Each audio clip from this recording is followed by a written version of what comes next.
Souvenez-vous, il y a tout juste un an, le premier nanosatellite d'études du climat était envoyé dans l'espace par le laboratoire Atmosphère Observation Spatiale de Saint-Quentin en Yvelines.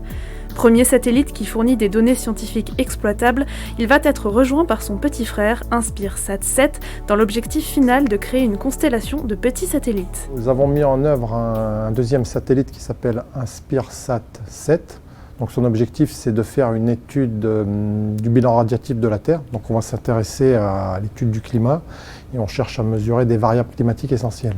Le premier démontre qu'un nanosat est capable de donner des données scientifiques utiles, mais l'idée c'était quand même de voir si une constellation de plusieurs satellites rajoute pas une plus-value importante en faisant des temps de revisite au-dessus d'un même point plus rapides.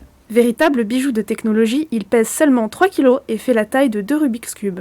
Il reste dans le standard CubeSat, c'est-à-dire c'est des carrés de 10 par 10, mais là on a assemblé 2 carrés de 10 par 10. Vous avez des cellules solaires sur chaque face, donc 4 cellules solaires, ça va nous permettre de générer une puissance d'environ une dizaine de watts par face.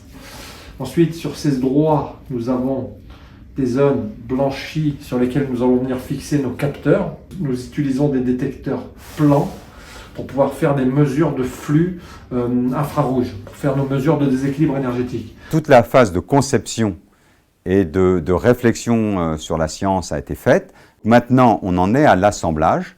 Donc on va avoir 6 mois d'assemblage, de tests avec les outils que l'on a ici à Guyancourt qui permet vraiment de tester cyclage thermique, le vide, tout ce qui est nécessaire.